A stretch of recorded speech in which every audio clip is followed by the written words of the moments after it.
ऊष्मागतिकी यानी कि थर्मोडायनेमिक्स। आज हम लोग चर्चा करेंगे ऊष्मागतिकी के बारे में। ऊष्मागतिकी दो शब्दों से मिलकर बना है। पहला तो ऊष्मा, दूसरा गतिकी। गतिकी यानी डायनेमिक्स। किसी वस्तु की गति से तात्पर्य गतिकी है। और ऊष्मा, ऊष्मा तो आप जानते ही हैं, ऊष्मा हीट हमें गर्मी भी देती है। और दैनिक प्रयोग में भी, जैसे ठंड में है, हमको धूप लेना है तो ठंड से बचने के लिए हम सूर्य के सामने जाते हैं। सूर्य ऊष्मा का स्रोत है।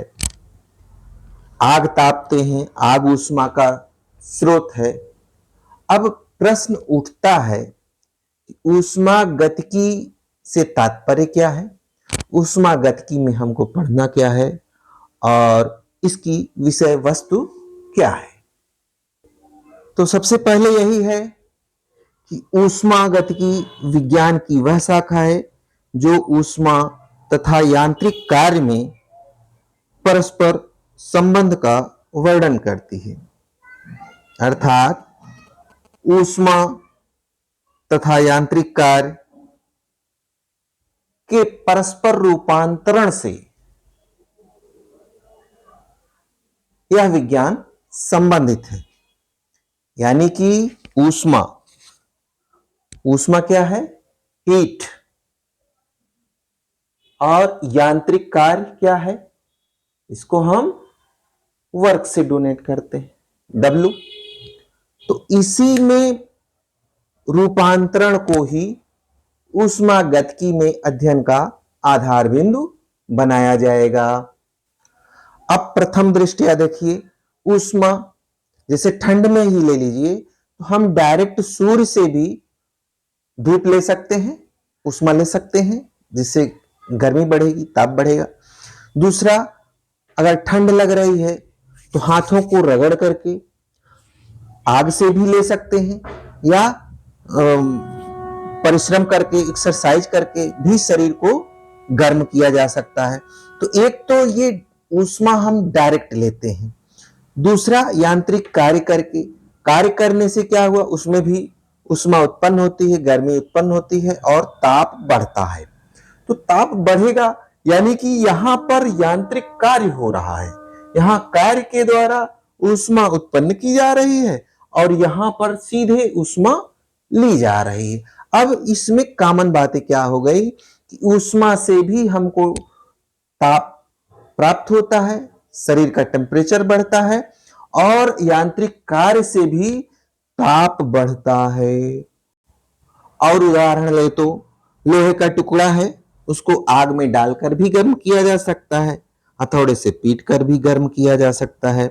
इसी तरह से साइकिल में पहले जब हवा भरते थे तो उसमें जो पंप होता था, हवा भरते समय पंप गर्म हो जाता था और ताप में वृद्धि हो जाती थी। ब्रेक डर्म का भी उदाहरण है, दिया सलाई की तीली रगड़ खाकर गर्म हो जाती है और जलने लगती है। तो अनेक ऐसे उदाहरण हैं। जैसे बर्फ का टुकड़ा है, बर्फ का टुकड़ा हम इसको जैसे आग दें, गर्मी में ले जाए तो ये पिघल जाएगा। अगर दो बर्फ के टुकड़ों को आपस में रगड़े तो भी वह पिघल जाएंगे। तो यहां ऊष्मा के दो तरीके हैं, पहला तो एक डायरेक्ट दी जा सकती है, दूसरा यांत्रिक कार्य के द्वारा भी ऊष्मा उत्पन्न की जा सकती है। अतः तात्पर्य यह है कि दोनों ही तरीकों से वस्तु के ताप में वृद्धि की जा सकती है अथवा अवस्था परिवर्तन किया जा सकता है। दोनों ही तरीकों से वस्तु के तापमान में वृद्धि की जा सकती है। एक शब्दों में यह भी कहा जा सकता है कि ऊष्मा ऊर्जा का ही एक रूप है। ऊष्मा तथा कार्य एक दूसरे के तुल्य हैं।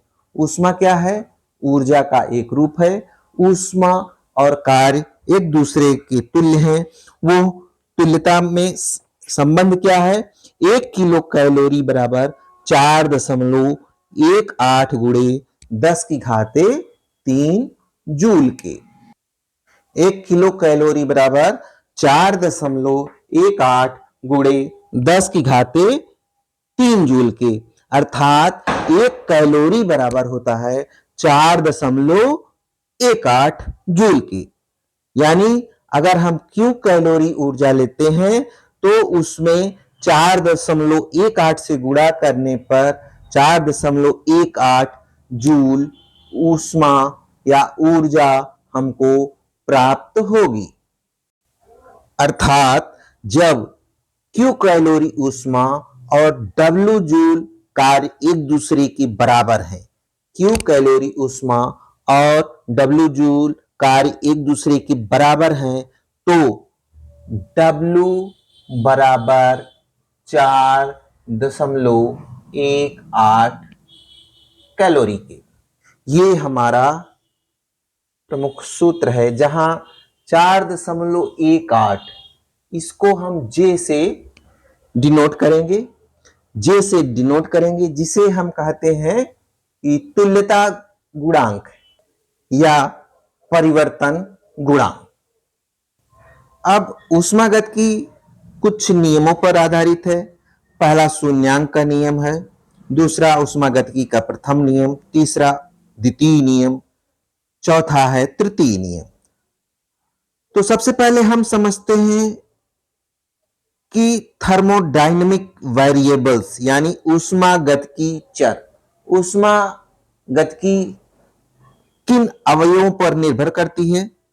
तो सबसे पहले हम एक निकाय की बात करते हैं, थर्मोडायनेमिक सिस्टम, ऊष्मागतिक निकाय। अब ऊष्मागतिक निकाय से तात्पर्य क्या है? ऊष्मागतिक निकाय या थर्मोडायनेमिक सिस्टम एक ऐसा परिबद्ध चारों ओर से ऐसा सिस्टम है जिसमें अणुओं परमाणुओं के एक निश्चित समूह पर